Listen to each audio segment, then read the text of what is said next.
The conference room smelled like burnt coffee and overambition. Darren Field stood at the front, pointer in hand, swagger oozing from every corporate cliche he fired off. "Let's talk about impact," he said, gesturing toward the presentation slide showing inflated metrics that didn't tell the whole story. Julian Reeves sat 2 seats from the end, back straight, hands folded, expression unreadable. Darren's praise came easy, if you were loud. Greg got a standing nod for taking initiative after forwarding an email Julian wrote. Marissa was a rock star for leading a client call Julian had prepped every detail for. The deck she used? His. The metrics? His. But no mention, not even a glance in his direction. He shouldn't have been surprised. 2 years of this. 2 years of building streamlined systems, automating clunky processes, cutting their operational backlog by nearly 40%. Quiet wins, the kind no one noticed unless they disappeared. And today, one did. The dashboard Julian had flagged 3 weeks ago, the one with Theo predictive error margin creeping past threshold, had finally buckled. A missed alert led to a delivery delay for their largest logistics client. The cost 6 figures and a warning from legal. Darren didn't miss a beat. "We've identified the root of the issue," he said, eyes scanning the room until they landed on Julian. "Unfortunately, it wasn't escalated properly. This is a lesson in ownership." Julian's jaw clenched, but his face stayed neutral. He had flagged the risk in their reporting system, twice, documented it, time-stamped it. It was buried beneath status updates no one read, and Slack threads everyone muted. But Darren needed a name to blame, and Julian's was quiet enough to carry it. Meeting adjourned. People shuffled out. Greg with a smug glance. Marissa already texting. Julian gathered his notes slowly, methodically, the way he always did. Darren paused beside him. "You're sharp, Julian. You just need to be more visible." Julian met his gaze for a half-second. Or maybe visibility doesn't always equal value. Darren blinked, then smiled like he hadn't heard. "We'll get it right next quarter," he said, already turning away. Julian didn't respond. He just closed his laptop, slid it into his worn leather bag, and walked back to his desk, the hum of the office swallowing him whole. But beneath the quiet, something had shifted. Because while Darren chased applause, Julian was busy building something he didn't need permission for. And someday soon, the silence they mistook for weakness would be the sound of them losing everything. Julian's success was never loud. It didn't wear a branded hoodie or dominate meetings with buzzwords. It lived quietly inside dashboards that didn't crash, project plans that never missed deadlines, and savings that showed up on quarterly reports like magic no one bothered to trace back to him. 2 years ago, he walked into Sterling Holt with no corporate polish and no interest in politics. Just a systems mind honed by necessity. Years spent freelancing while caring for his father, solving real problems without titles or teams. He listened more than he spoke, took notes in shorthand, and fixed what was broken without waiting to be asked. Within 3 months, he'd cut their onboarding process by a third. By month 6, their internal workflow backlog had disappeared. No one asked how. They just celebrated the results like weather. Good luck, nothing more. He never argued for credit. He just documented everything, every fix, every metric, every adjustment, stored quietly in versioned folders, annotated, dated, precise. He knew how companies worked, how they forgot who made the wheel as soon as it started turning. While others chased visibility, Julian chased function. And in the quiet hours, after dinners alone, after silence settled in his apartment, he coded. The idea had come out of frustration, watching bloated project trackers try to measure performance with meaningless KPIs. So he built his own, a predictive, adaptive team performance platform. It wasn't sleek at first, but it worked. It learned. By month 4, it was forecasting staffing bottlenecks with 90% accuracy. He ran it in parallel behind the company's failing tools, feeding it anonymized data, refining it nightly. On weekends, he rebuilt the backend, made it lighter, scalable. Not one line of code touched company time or property. He was careful. A year in, it had its own UI. Clean, intuitive, real. quietly alive on a server he paid for himself. By the time he applied for a provisional patent, the system had already predicted and optimized 3 internal projects Sterling Holt thought ran on Darren's vision. No one asked what Julian was working on when he stayed late. They just walked past him, assuming he was catching up. He was, but not for them. He was building something of his own, something no one could dismiss or take credit for. And when the time came, he'd walk away from all of it. Not with resentment, but with receipts. The news came by email. No subject line, just, "Congrats to Greg for stepping up as lead on the Horizon project. Well deserved." Greg, who showed up late to half the meetings. Greg, who asked Julian to explain predictive modeling to him twice. Julian stared at the screen, unmoving. The Horizon project had been his idea, his research, his system blueprint. 6 months of late nights spent designing a scalable rollout model. He'd presented it in January, refined it through spring, and handed off the implementation plan in June. Darren had nodded through all of it like he was listening. Apparently, he'd only been borrowing. Julian stood up, walked past the open-plan chaos of Sterling Holt's 4th floor, past the glass-walled conference room where Greg now sat with his feet up, laughing too loudly. He knocked once on Darren's office door. Darren looked up, mildly surprised, as if Julian were a stranger. "I wanted to talk about Horizon," Julian said, voice steady. Darren gestured to the chair across from him. "I figured you might." Julian sat. "I built that framework. I wrote every line of that scalability model. You said I'd be looped in." Darren leaned back, fingers laced behind his head, like this was a casual misunderstanding. "Julian, you're reliable. No one's questioning your work ethic, but leadership, real leadership, it's about energy, inspiration. Greg has that." He didn't flinch. "So it wasn't the work, it was the optics." "Don't take it personally," Darren said. "You're dependable, but you don't inspire confidence. People don't rally around quiet." Julian nodded once. Not agreement, just acknowledgement. Then he stood. "Thanks for the clarity." That night, Julian didn't eat. He sat at his kitchen table, a half-drunk cup of coffee cooling beside his laptop. The codebase for his platform was open. He scrolled through it slowly, line by line, until the cursor blinked over the last command. Then he opened a second window. The patent submission form was already half complete. He uploaded the final documentation, signed digitally and submitted. A low chime confirmed receipt. Then he opened a blank document and started typing his resignation. Not a dramatic declaration, just a clear measured notice. 2 weeks, no bridge burning, no second chances. By the time the city went quiet outside his window, it was done. The patent filed, the letter signed, his exit in motion. Julian leaned back in his chair and exhaled.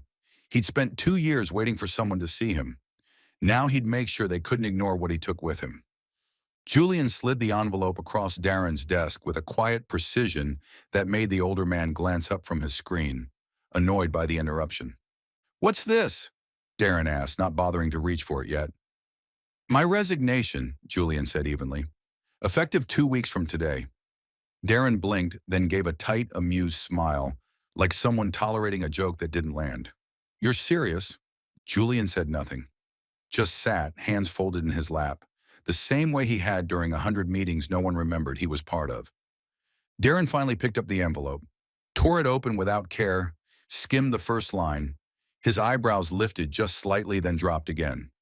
"Look, Julian, I get it. You're upset about Horizon, but you're overreacting. Analysts don't quit over a missed promotion." Julian didn't respond. Darren kept reading, his expression faltering as he reached the second page. A summary of Julian's uncredited system improvements, cost savings, and the platform he'd developed entirely off hours. It was laid out clearly, not defensive, just undeniable. Dates, metrics, outcomes, every line a quiet rebuke. Darren scoffed. "This, is what, a victory lap?" "It's a record," Julian said. "In case anyone asks who kept the lights on." The silence thickened. Darren's jaw tensed. "You really think this company can't replace you?" Julian stood, smoothing the crease in his shirt. "I'm sure it'll try." What Darren didn't know What he wouldn't think to ask was that Julian had already severed access to every personal file. The core engine of his platform was never hosted on their servers. The versions he'd quietly installed in Sterling Holt's systems were non-transferable and already scheduled to phase out by the end of the month. Not sabotage, just separation. He walked out of the office without a handshake. The floor was humming when he passed through, screens glowing, phones ringing, Greg laughing too loud near the espresso machine. No one looked up. And that was fine. Julian didn't need the fanfare. He'd already taken the only thing that mattered with him, the work, the kind no one saw until it wasn't there. The office at Lyric Data didn't buzz. It breathed. No performative urgency, no shouted updates over partitions. Just the hum of focused work, clean code, and people who knew why they were there. Julian walked through the space on his first morning with a calm he hadn't felt in years. No onboarding videos, no welcome swag, just a short handshake from the CTO and a login to the infrastructure he was about to elevate. They'd already reviewed his platform, not just glanced, studied, ran it through stress tests, pushed the architecture to its limits, and then they'd done something Sterling Holt never had. They asked him to teach them how it worked. By the end of week 1, the integration team had pulled his adaptive performance system into 3 client proposals. By week 2, one of those clients signed a 6-figure contract on the strength of what his platform could predict. Backlogs, bottlenecks, workforce burnout rates, all surfaced in real time, elegantly. Julian didn't lead meetings with charisma. He didn't fill whiteboards with arrows or tell people to think outside the box. He just spoke clearly, showed results, and asked good questions. And people listened, not because he demanded it, but because the room got smarter when he spoke. The system he'd built, once an after-hours side project, once dismissed as too technical for leadership, was now being used to redefine how Lyric mapped client strategy. Their delivery timelines shrank by 38% within a month. Accuracy reports spiked. Clients called to ask how they'd made such a fast leap forward. The answer was always the same. It's Julian's framework. His name for the first time wasn't whispered in side threads or buried beneath someone else's signature. It was spoken with respect. He didn't think of Sterling Holt much, but in quiet moments, usually in the half-light before sunrise, coffee in hand, dashboard humming with clean, accurate data, he'd remember what it felt like to be invisible, not bitterly, just with clarity, like remembering pain that taught you where not to go back. Here at Lyric, his presence mattered, not because he was loud, but because what he built worked. That was enough, more than enough. The first sign was small, a missed client delivery that should have auto-flagged 3 days earlier. Then a workflow bottleneck no one noticed until the queue was already bloated beyond salvage. By the time Sterling Holt's leadership caught on, 3 major accounts were weeks behind schedule, and Darren Fields was in full damage control mode. No one said Julian's name, not at first, but his absence was loud, like missing scaffolding in a building that still looked stable until the walls began to shift. Did Julian leave the source logic for the ops dashboard? A junior analyst asked, eyes scanning shared folders filled with dead links and half-labeled scripts. Silence followed, then a murmured, "Check the archive drive." But the drive was clean. Julian's files, meticulously organized while he was there, had been transferred to local machines, overwritten or simply deleted. In his office, Darren paced behind his desk. The new system Greg had promised to elevate was already crashing under the weight of incomplete logic and missing dependencies. The analytics were broken, forecasting reports were unreliable, and client services was fielding daily complaints from accounts that had once practically run themselves. Darren called a quick team huddle. "Let's keep the narrative focused on temporary delays," he said, jaw tight, voice clipped. "We're transitioning to a new model." But the team knew. They'd leaned too long on tools they didn't understand, ones they never had to maintain, because Julian had done it for them, quietly without complaint. No fanfare, no gatekeeping, just results. Only now the foundation was gone, and no one had thought to ask how it was built. Greg tried to reconstruct one of the core dashboards by reverse engineering old versions. It didn't work. He didn't understand the logic threads Julian had woven through every layer. Predictive alerts, fail-safe flags, resource sync triggers. Not code you just copied. Code you had to understand. Darren sent out a memo calling for solutions-focused collaboration and cross-team transparency. Behind closed doors, he called in IT, demanded to know if they could recover anything. They couldn't. The system wasn't theirs to begin with. Julian had been careful. Everything legally separate, hosted off-network, nothing proprietary to the firm. The silence in meetings grew longer. So did the shadows under Darren's eyes. No one dared say it aloud, but they all felt it. The unraveling wasn't temporary, it was structural. And the man who'd held it all together? He wasn't coming back. Darren was in the middle of drafting yet another internal memo, this one titled Stabilization, a Strategy, Q3 Recovery Plan, when his phone rang. Unknown number. He nearly let it go to voicemail. Then he saw the area code, Bay Area, one of their oldest clients. He answered, Darren Fields. Darren, it's Thomas Kwan, Terra Nova. His grip on the phone tightened. Thomas, good to hear from you. I was just about to reach out. I'll save you the trouble. Thomas's tone was clipped, professional but not warm. We're ending our contract at the end of the month. I wanted to tell you directly before the paperwork comes through. Darren sat up. That's sudden. Look, I know we've had a few bumps lately, but we're implementing changes. We've already started. It's not about bumps, Thomas interrupted. It's about performance. The infrastructure's collapsed. Your systems are reactive. Your timeline's unreliable. We lost a week of prep on the Trent rollout because your dashboard fed us bad forecasts. We're correcting the... We don't have time to wait for corrections, Thomas said flatly. Lyric already has what we need.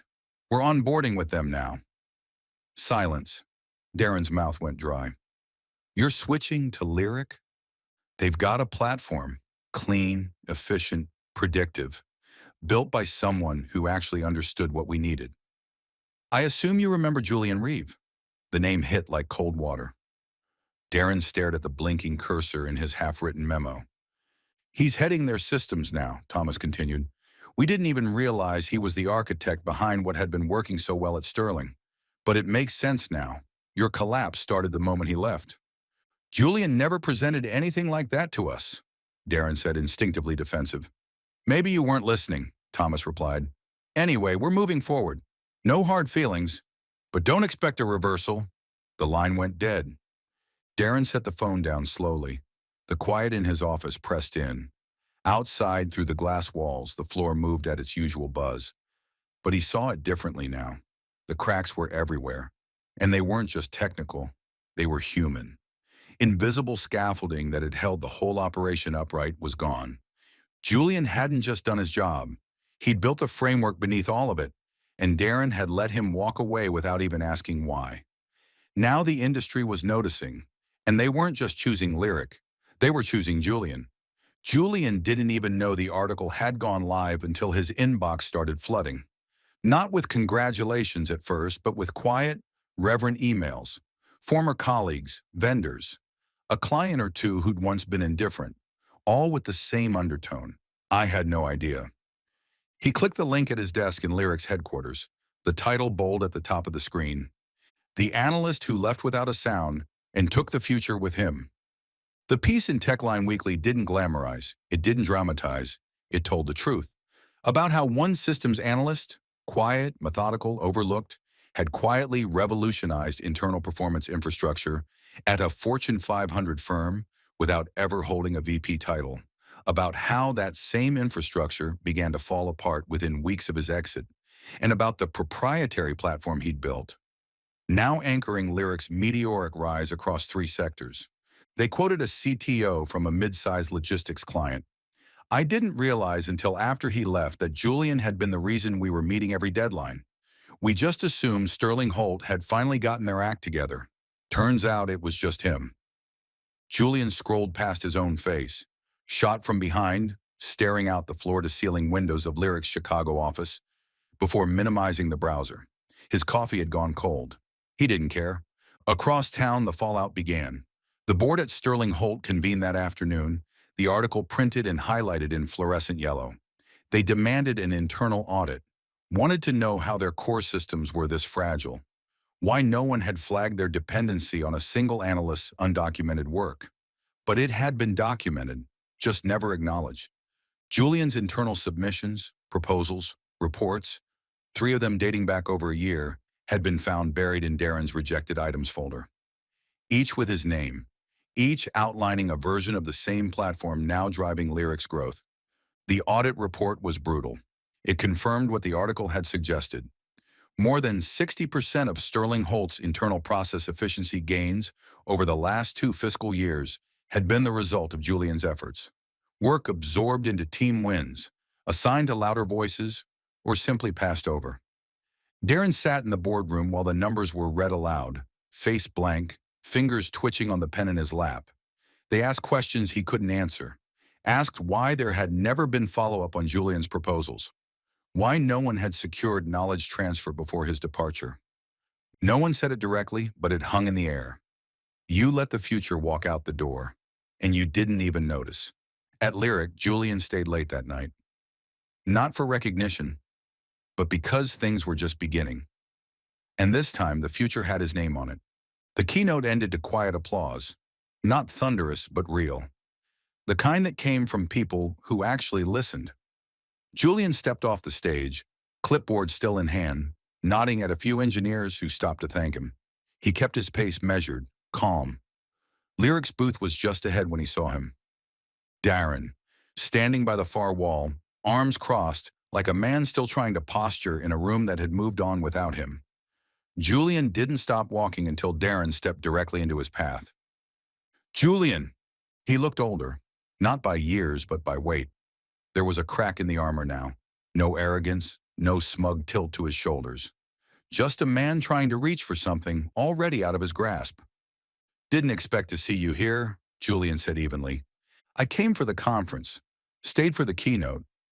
Darren hesitated, glanced around like he wasn't sure how to stand in the presence of someone he used to overlook. You were impressive. Julian said nothing. Darren cleared his throat. Listen, I won't waste your time. The board knows what you built. They know now that we let something real slip away. He paused. They want to talk about you coming back, not as an analyst, as director of system strategy. A full team, full autonomy. We're prepared to match your current comp. Julian shook his head once, not dismissively, just with finality. You don't get it, he said. You didn't just ignore my work. You made it clear I didn't belong. So I stopped trying to fit into a place that couldn't see me. Darren exhaled, something between a sigh and a stumble. Julian, we were under pressure. Timelines, optics. I wasn't, Julian cut in, voice calm but sharp. I was under pressure too, but I never used it as an excuse to silence the people keeping things afloat. A pause hung between them.